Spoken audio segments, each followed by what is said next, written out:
Have you ever seen one of those headlines that just makes you stop and think, whoa, what's going on there? Yeah, all the time. Like, that's not what I was expecting to see today. Yeah. Well, we were doing some research for this week's deep dive, Uh-huh. and we found one of those kind of headlines. Okay. It's this new way that the White House administration wants to start calculating tariffs. Right. And well, one really fascinating detail popped out at us. It looks like the formula they're proposing is really similar to some suggestions that have been coming from AI, like different AI models. Yeah, that's a fascinating connection, isn't it? When you think about it, you have these really powerful AI systems like ChatGPT and Gemini and Grok and Claude, Yeah. and they're all independently coming up with these similar ways of structuring tariffs, like these import taxes. Right. It really is something that makes you think, For sure. And I guess just to make sure we're all on the same page, when we say tariff, what we mean is basically a tax that gets put on goods that are coming into the country. Exactly. And governments have been using them forever. Yep. Like there's lots of different strategic reasons for having a tariff. Right. But we're not really looking at tariffs in general today. We're really diving into the specifics of this new calculation method. Okay. So the goal here is to try and understand how this formula works and then explore this kind of unexpected link to these recommendations that are coming from AI. Yeah. And we're also going to think about what some of the downstream effects might be. You know, like what happens if this actually gets implemented? For sure. Yeah, that's all really important. And we're also going to try to bring in some concepts from the wisdom of crowds just to see if that adds another layer of understanding to this whole thing. Yeah, that's a really interesting connection, I think. Right, so maybe we could start by like zeroing in on this whole AI connection. Okay, yeah, absolutely. So there have been these recent reports saying that the White House has been working on this new way to calculate tariffs. And what's particularly interesting is that the way they're proposing to do it looks a lot like these tariff calculation methods that came out when researchers asked different AI chatbots to come up with good ways to do import taxes. Yeah, and it's not just like one AI, kind of stumbling on this idea, right? Right. We're talking about all kinds of different sophisticated systems Yeah. that have been developed by different groups. They're processing huge amounts of data, each in their own way. Yeah. But they all seem to be ending up at a pretty similar place when it comes to how these tariffs could be calculated. Yeah, and I think that's really significant. Yeah, for sure. And to be clear, we're just talking about how the structure of the proposed tariff lines up with what these AI models have suggested. Right. We're not really getting into the politics of why the administration is doing this or whether either approach is going to be effective or not.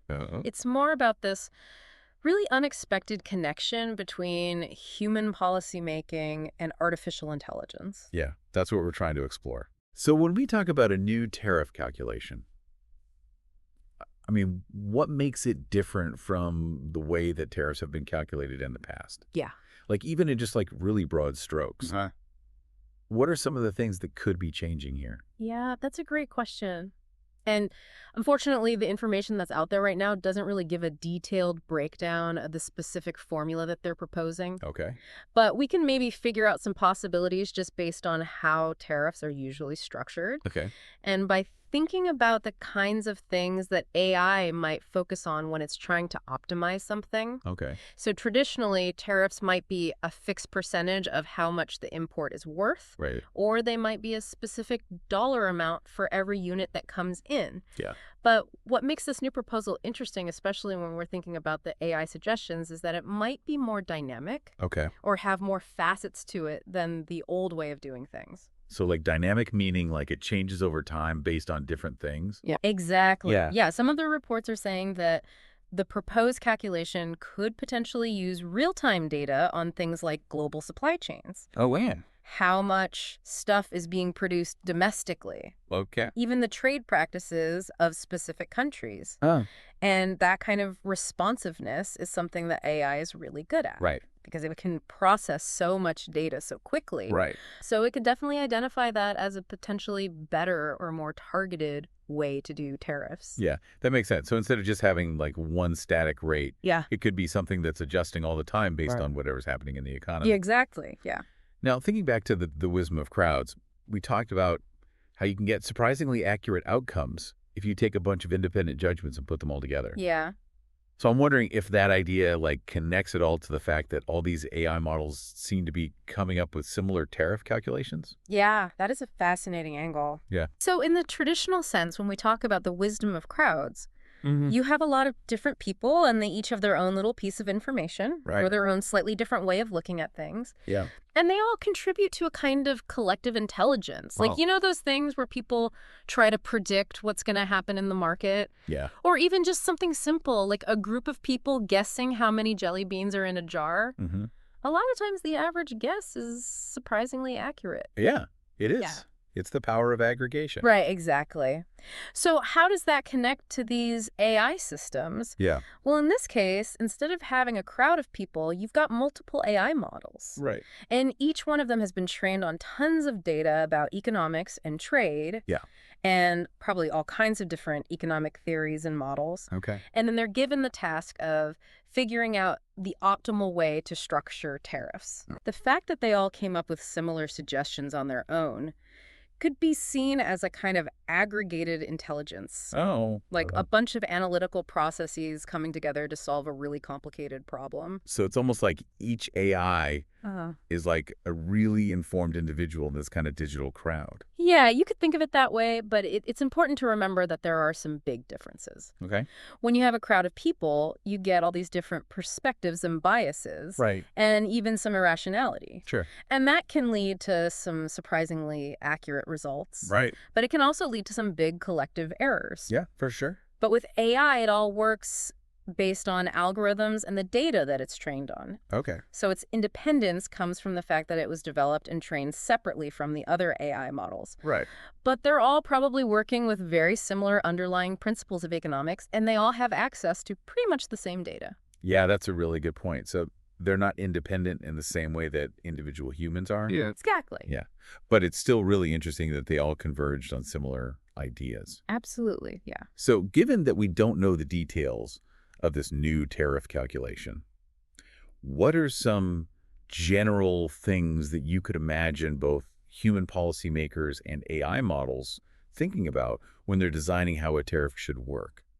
Well, I think from an economic perspective, efficiency would be a major consideration. Okay. They'd want to try to minimize any negative impacts on consumers, Right. but still achieve whatever policy goal they're going for. Right. Whether that's protecting domestic industries or, national security or whatever. Exactly, yeah. So things like how much the demand for certain imported goods will change if the price goes up, Okay. how much domestic producers can actually make, Mhm. and the chances of other countries retaliating with their own tariffs. Yeah. Those would all be really important factors to consider. And what about AI? How might AI approach these things differently? Well, one of the biggest strengths of AI is its ability to analyze massive amounts of data, and it can find these complex relationships that might not be obvious to people. Okay. So, for example, an AI might be able to see subtle patterns in global trade flows Wow. or how different industries are interconnected. Huh. And that could help them come up with a more nuanced tariff structure. Right. It might also be able to model the impacts of different tariff scenarios Okay. much faster and more accurately than humans can. So even though we don't know the exact formula, the fact that multiple AI systems came up with similar ideas suggests that there might be some underlying principles or insights that point to a particular kind of calculation as being more effective or efficient. Yeah, I think that's a reasonable conclusion. Okay. It suggests that when these AI models were trying to optimize certain economic outcomes, they all identified similar key factors or relationships that should be part of how you calculate a tariff. So now thinking about the potential implications of a new tariff calculation that's maybe been influenced by these AI suggestions, Mhm. what are some of the general economic effects that we might expect to see? Right. And again, keeping in mind that we don't have all the specifics of this proposal, Right.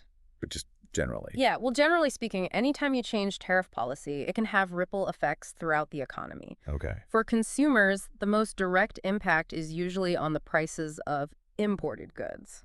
Makes sense. So if this new calculation ends up leading to higher tariffs on certain things, Yeah. those costs are probably going to get passed on to the people who are buying those products. Right. Which could then affect how much money they have to spend on other things. Exactly, yeah.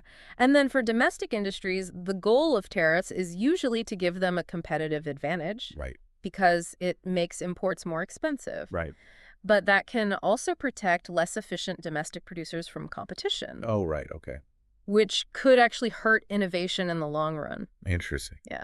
And then there's the whole international side of things too, right? Oh, absolutely, yeah. Tariffs are a tool of trade policy. Right. So any changes can definitely affect a country's relationships with its trading partners. Right. Putting in new tariffs can lead to trade disputes. Okay. It can lead to other countries putting up retaliatory tariffs. Right. And it can also lead to changes in global supply chains as businesses try to figure out how to deal with the new costs. So it sounds like a really complex system. Yeah. And I mean, if we have a tariff calculation that's using more dynamic elements, like you're saying, potentially suggested by AI, Right. it could be even more complicated and maybe less predictable. Right, that's a good point. Right. A more adaptive tariff system could be better at responding to changes in the economy. Okay. But it could also make things a lot more uncertain for businesses that are involved in international trade. Yeah, that makes sense. It could make it harder for them to plan for the long term. This whole thing really makes you think about how much of a role AI could play in shaping big policy decisions in the future. I mean, here we have this case where a cutting-edge technology seems to have arrived at a similar conclusion as policymakers all on its own. Yeah, it definitely raises some big questions. Yeah. As AI gets more and more advanced and gets better at analyzing complex systems, Yeah. we're probably going to see it being used more and more to help inform policy decisions Yeah. or even suggest policy options. Right. And that could bring a whole new level of data-driven insight to the table.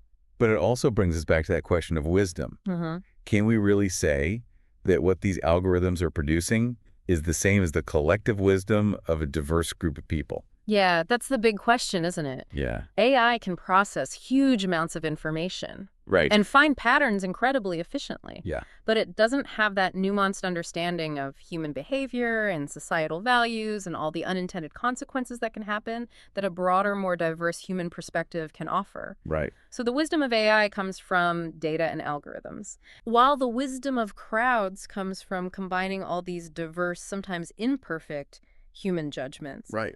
They're fundamentally different kinds of intelligence. So to sum up this deep dive, we've been looking at this really interesting connection between the White House's proposed new tariff calculation and the suggestions that have come from multiple advanced AI chatbots. Yeah. We've talked about the basic ideas behind tariffs, and we've considered how the concept of the wisdom of crowds might apply to this AI convergence. Right. And of course, we've done all of this without getting into the politics of it or trying to judge whether the proposed policy is good or bad. Yeah, our goal was just to explore this really fascinating intersection of technology and economic policy. Exactly. And that leads us to a final thought for you to think about. Okay. Given that AI is getting more and more sophisticated, and it has the potential to contribute to these complex policy discussions, how should we be thinking about evaluating and incorporating these AI-driven insights? Yeah. Should we see this as some new kind of collective intelligence at work? Or does the fact that artificial intelligence is fundamentally different from human intelligence mean that we need to approach this in a whole new way? Yeah, that's a really important question. Yeah, I think it's a question that's going to become more and more relevant in the coming years. Absolutely. It really encourages us to think critically about what intelligence really is Yeah. and how data plays a role in decision-making and what the potential is for human expertise and artificial intelligence to work together to shape our future. Right. So we encourage you to keep exploring these concepts on your own. Thanks for joining us for this deep dive. Yeah, thanks for listening.